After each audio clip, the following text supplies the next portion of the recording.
Bonjour, bienvenue à jésusalépoque.com. Alors, bonsoir Sébastien. Bonsoir, ça va bien? Ça va bien toi-même? Oui. Le Seigneur est bon? Et oui, en forme pour une nouvelle capsule cette semaine. Oui, ce soir, on va parler ce soir. On va faire une suite avec la capsule Une chance sur deux. OK. Ouais. J'aimerais juste faire peut-être un petit rajout. J'aimerais ça qu'on puisse aller, je crois que c'est Matthieu 13, 1. Oui. Alors, on va lire Matthieu 13, 1. En fait, c'est la parabole du semeur. La parabole du semeur. Qu'est-ce que la parabole du semeur peut bien nous dire? Ce jour-là, Jésus sortit de la maison et s'assit au bord de la mer. De si grandes foules s'assemblèrent auprès de lui qu'il monta s'asseoir dans une barque. Toute la foule se tenait sur le rivage. Il leur parla longuement en parabole. Il disait: Le semeur sortit pour semer. Comme il semait, quelques grains tombèrent le long du chemin, les oiseaux vinrent et les mangèrent. D'autres tombèrent dans les endroits pierreux où il n'avait pas beaucoup de terre. Ils levèrent aussitôt, parce qu'ils ne trouvèrent pas une terre profonde. Mais, quand le soleil se leva, ils furent brûlés et séchèrent faute de racines. D'autres tombèrent parmi les épines montèrent et les étouffèrent. D'autres tombèrent dans la bonne terre, ils donnèrent du fruit, un 100, un autre 60, un autre 30. Que celui qui a des oreilles entende. Les disciples s'approchèrent et lui dirent: Pourquoi leur parles-tu en parabole? Alors Sébastien, il est tout à fait curieux de savoir qu'habituellement, quand on converse avec quelqu'un ou des gens ou une société, normalement, on est supposé d'être clair, c'est supposé être transparent, on est supposé de comprendre le message. Et les disciples demandent à Jésus: Pourquoi tu leur parles en parabole? Pourquoi tu leur parles en image? Il doit y avoir une raison pourquoi Jésus fait ça. Je vais te demander de continuer.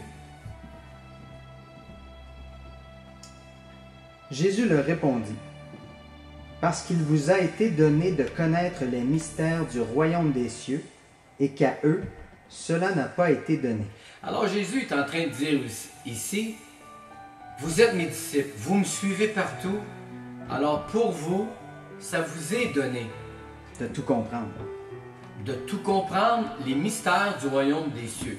Mais pour ceux qui ne suivent pas les voies de Dieu, pour ceux qui ne suivent pas Jésus disait souvent: Toi, viens et suis-moi. Alors lorsqu'on prend l'attitude de suivre Jésus, il se passe un phénomène.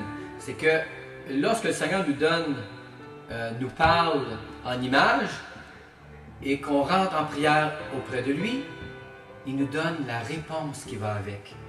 Alors Dieu va toujours nous envoyer une parabole, une image, même un rêve. C'est écrit même dans les Écritures que ses fils et ses filles vont recevoir des songes et des rêves. Quelqu'un va dire: Ouais, mais j'ai un rêve, mais je ne le comprends pas. Et dans l'Ancien Testament, il y avait justement Joseph qui pouvait interpréter les rêves. Mais Dieu donne l'interprétation du rêve ou du songe. Tous ceux qui ont compris ça ont compris la communion avec Dieu.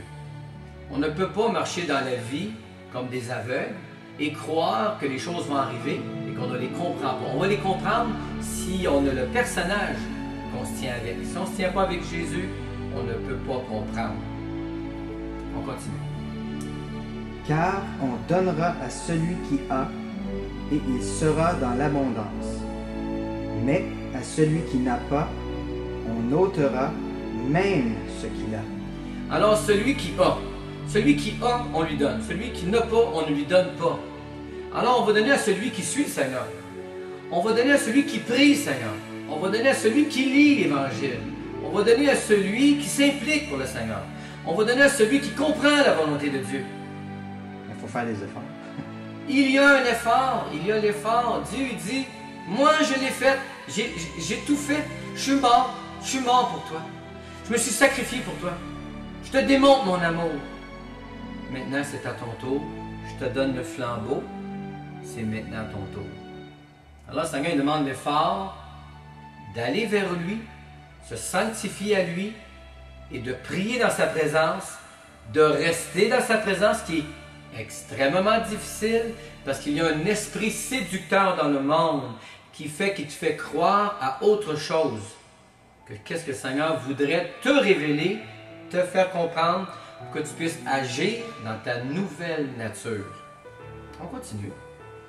C'est pourquoi je leur parle en parabole, parce qu'en voyant, ils ne voient pas, et qu'en entendant, ils n'entendent ni ne comprennent. Et pour eux s'accomplit cette prophétie d'Ésaïe. Vous entendrez bien et vous ne comprendrez point. Vous regarderez bien et vous ne verrez point, car le cœur de ce peuple est devenu insensible. Ils se sont bouchés les oreilles et ils ont fermé les yeux, de peur de voir leurs yeux, d'entendre de leurs oreilles, de comprendre de leur cœur et de se convertir en sorte que je les guérisse. Oh,